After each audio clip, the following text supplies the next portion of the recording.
কুম্ভতে যাব অনেক দিনেরই ইচ্ছা ছিল, কিন্তু এই যোগ, এই বিরল যোগ, 144 বছরের পরে যে বিরল যোগ, এই যোগটা পাবো ঠিক চিন্তা করতে পারিনি। তারপরে হঠাৎ আবার চিন্তা করলাম যে এই যোগ তো আর জীবনে আমি পাবো না, এই জীবদ্দশায় আমার হবে না। তা সেই কারণেই হঠাৎ করেই প্রস্তুতি নিয়ে নিলাম, দেবুর সঙ্গে কথা বলে, নারায়ণের সঙ্গে কথা বলে। দেবুর তো আগেই প্রোগ্রাম ছিল যাবে বলে, সুতরাং ওইখানে আমাদের প্রোগ্রাম তো সেট করলাম। এখন ভিতরে একটা আলাদা একটা অনুভূতি মানে হচ্ছে ঠিকই, যে ওখানে যাব, এত লোকজনের মধ্যে কি করব, কোথায় থাকবো, কোথায় ঘুমাবো, কোথায় করতে পারবো কিনা ঠিক মতন, মানে নানা রকম একটা চিন্তা সবসময় কাজ করছে ভিতরে। আর প্রস্তুতির মধ্যে তো আমি তো চিন্তাই করে নিচ্ছি যে যেহেতু লাগেজ কম নিতে হবে, আমি আমার সাধুর ড্রেস যেটা আছে, তারাপীঠের ড্রেস, সেই 4 সেট ড্রেস নিয়ে নিয়েছে।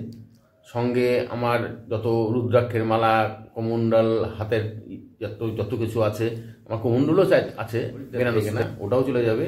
এবং আমি যে 4 দিন ওখানে থাকবো, 4 দিন আমার এই নর্মাল পোশাকে আমার থাকবে না, তাতে আমার বোঝাটাও কম হবে এবং মনের একটা আলাদা শান্তিও আসবে, এটাই চিন্তা করতেছি আমি।